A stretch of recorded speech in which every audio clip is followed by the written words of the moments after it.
Good morning, happy birthday to you, even if it's not your real birthday, because every day, no, welcome to the first day of the rest of your life, because every day is your birthday if you choose to celebrate it. I think I got that right this time. I practiced it yesterday after yesterday's little debacle, but I realised I'd done it right the first time around anyway. Happy birthday, welcome to the first day of the rest of your life, because every day is your birthday if you choose to celebrate life, and why wouldn't you? There you go, that's how you do it. And happy birthday to you, even if it's not your real birthday, because every day is your birthday and you can celebrate it if you choose to. However, we do only have one person whose real birthday it is today, Nicky Carter. What a special lady you are, Nicky Carter. Happy birthday to you. Did I tag you in this? I'm not sure I did, actually. I might have to go back and change that. I think I just left your name in there. I forgot to do the tagging thing. Anyway, never mind. Happy birthday to you. Let's start off by blowing your whistle. Blowing your whistle? Blowing your candles out. We are going to talk today about torture that you can endure, and we're going to clarify that quote a little bit. It's Jerry Sienfeld quote, and expand on it a little bit, and also talk about my lovely dinner I had last night with the fabulous Zoe Claire Barker. Zoe Claire? Anyway, Zoe from last night. I had a lovely night last night. Okay, let's blow out the candles and do a little breathing exercise first of all. Blow out the one candle. What's the one thing you're going to get done today? Breathe in 5 through your nose. Put hand on your heart, hold in breath while you light the candles in your left hand. Blow out the candles on your left hand.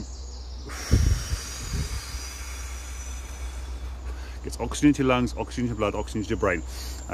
Calms you down, gets your parasympathetic nerve system working, allows you to overcome anxiety, panic attacks, all that kind of stuff. It's a fantastic exercise. You do it at least once an hour. Ideally do it at least 4 times. 5 because it's 5 and 5 and 5 and 5, isn't it?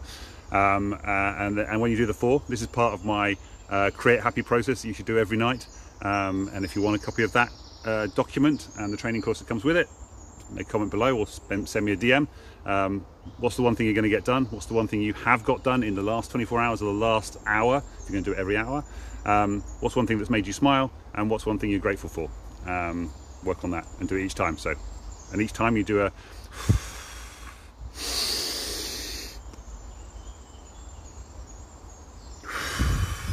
while you're thinking about the thing. And then the 5th one, off to the sea, is to wish yourself a happy birthday. Celebrate your life. Just celebrate yourself, wish yourself a happy birthday. Wish happy thoughts to somebody else in your life if you like as well. You can do that too, that's a good thing. To the world, to the universe, to your local community. We did an exercise a few weeks ago about seeing the light inside yourself, feeling that light inside yourself, and then spreading it to your local friends and family, your closest family and friends, and then to your local neighbours, and then to your community, to your town, your neighbourhood, and then to your town, then to your county or state, and then to your country, and then to the whole world, and then to the whole universe, and it's that whole light that you're touching every single part of the whole universe, and then come back again. You can do a sort of mini meditation if you talk that through yourself, and it's all part of my program. If you're interested in coming on my program, let me know if you're interested in that. It's something that Zoe and I talked about a lot last night. My program, and also what she's doing in her life as well. It's fantastic. So, torture that you can endure.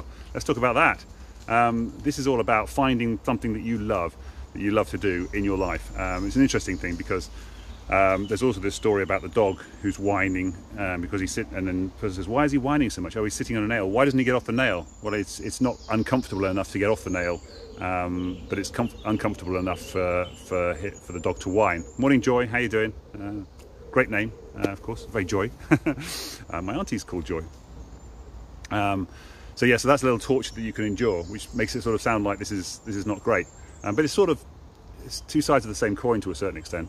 Are you happy with that torture? It's like something, because the point he was actually saying, and the actual quote from Jerry Sienfeld is, find the torture you're comfortable with, and you'll do well. You've mastered that. You've mastered life.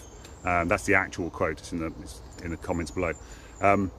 But so what he's really saying is that find the thing in your life that other people might find to be torture. Other people might see it as being torture. You might find it difficult, but you love it, and you love it so much that you want to do it. So it's not sitting on a nail and hating it and hating your life and moaning about it. So typically that's a job that you hate. You hate the boss, you hate the commute to work. You're moaning about it all the time. You're going, well, that's not a torture you can enjoy. Good morning, Jamie. That's not a torture that you can endure. I'd say It's not my birthday, but it's everybody's birthday. It's your birthday, Joy, and it's Jamie's birthday, because every day is your birthday if you choose to celebrate life. So happy birthday to everybody. I like to celebrate the little celebration of life every single day. Or maybe you're saying it's my birthday, so it's not just Nicky's birthday. Yeah, that's true. Anyway, there you go. So yeah, so it's not about torture you can do. I suppose it's to a certain extent, it's torture that you can enjoy more than torture that you can endure. And it's basically finding the thing that you love to do in your life that other people might find torture if they were doing it. I have a good friend who calls herself the dream job coach. And I always, for some reason, whenever I say that, I always forget her name. Joy, dream job coach. Search for dream job coach and you'll find her. For some reason, I blank on her name every time I say the dream job coach. It may come back in a minute. But anyway, the point being is that she always says, if you're not in your dream job, then you're stealing it from somebody else. I'm paraphrasing her slightly. She phrases it slightly differently, but that's the way I like to say it. If you're not in your dream job, you're stealing it from somebody else, because somebody else wants that job, and for them, it will be their dream job. And if you hate it, what are you doing there? Go and find your dream job. Go and find something that you love. Go and find something that you enjoy. Even if it's not a job, even if it's not something entrepreneurial and something for yourself, then find a job that you love, that you enjoy doing, that you get out of bed in the morning and go, I'm really looking forward to doing what I'm doing today. Got an interesting little light going on my head there, haven't I? So yeah, talking to Zoe last night, it was brilliant because you could see how much passion she had for her job and what she loves doing. It was kind of cool. And she was seeing the same thing as me when I was talking about helping people overcome depression, getting off antidepressants.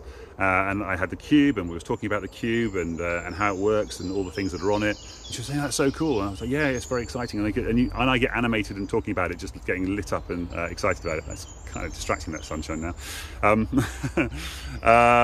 Anyway, so yeah, it's about finding something torture that you can endure. Love what you do. Find something that you love that you're going to enjoy in your life. Why wouldn't you want to do that? So yeah, that's pretty much the main point I think I wanted to say. Oh, then I watched a video this morning from a guy called Dan Locke. I've actually written Don Locke on there. Dan Locke is his real name. I shall correct that in a moment. But he was talking about how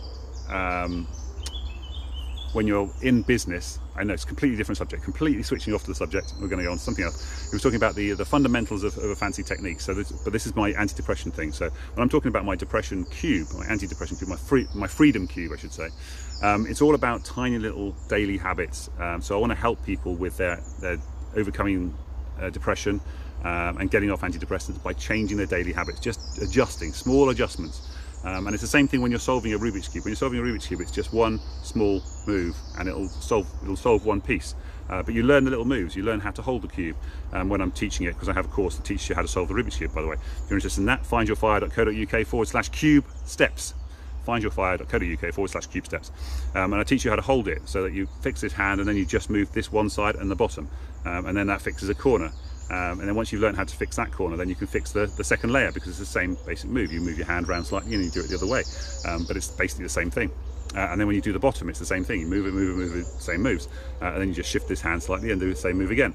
And you learn the basic moves, the really simple basic moves, and then when you're solving the cube, it looks like magic, because it looks like you're doing all this clever stuff, but really it's just the basic moves. And it's the same as karate. And Dan Locke was talking about I can't remember what it's called. It's another martial art that he does. We just said it's like 4 basic moves, and you just keep using the same 4 basic moves over and over and over again. I just forgot to say at the beginning of this, if you're on Instagram, I'm sorry. You're going to get 3 in a row, because I went over my 15 minutes the last 2 days, so I'm going to have to go back and edit those now. It's going to be a nightmare. But there you go. So I'm going to make sure today's isn't, so I don't have to edit today's.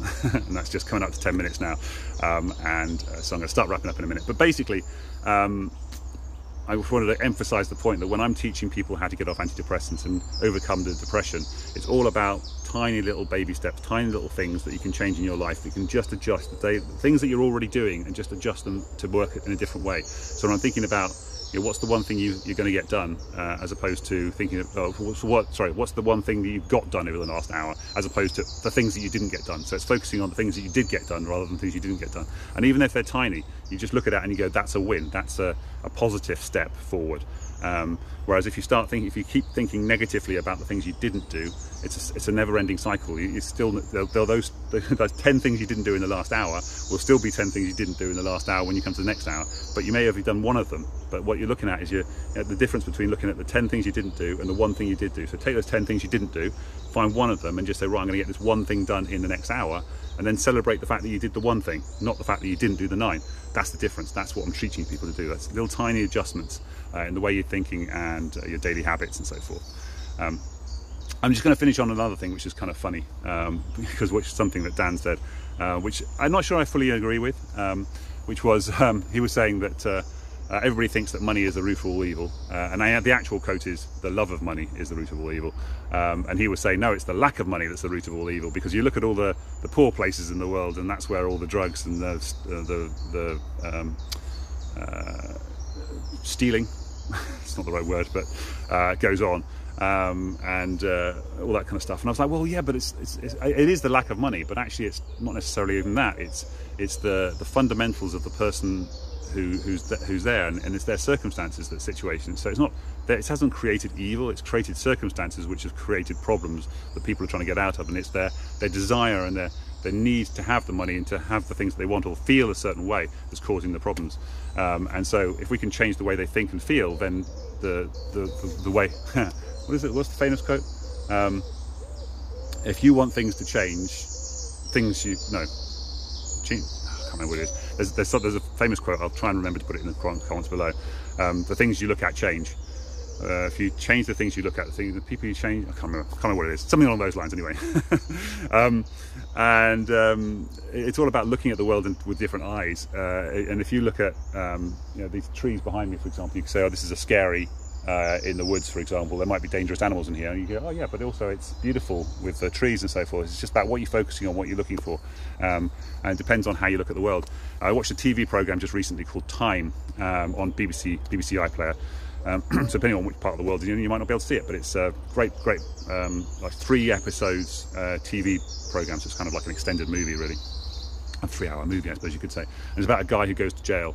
And it's about how he transforms during the time he's in a jail, and the guard that's looking after him, and how the guard changes. And the thing about the program is, I'm not going to spoil it too much, is that there are certain things that the guy who's in prison is subjected to and has to make decisions about, and he makes decisions in a positive direction and refuses to change the sort of core of who he really is, even though he was a drunk and he did kill somebody.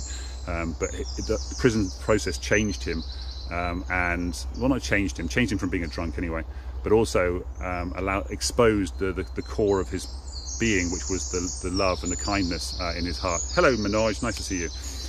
And I'm not saying this is bad, but the prison guard made some decisions and choices. Yay, hello Rosalind. Oh yeah, Time. Oh, I was crying so much in it. Such a cool film, and such a nice little twist at the end as well.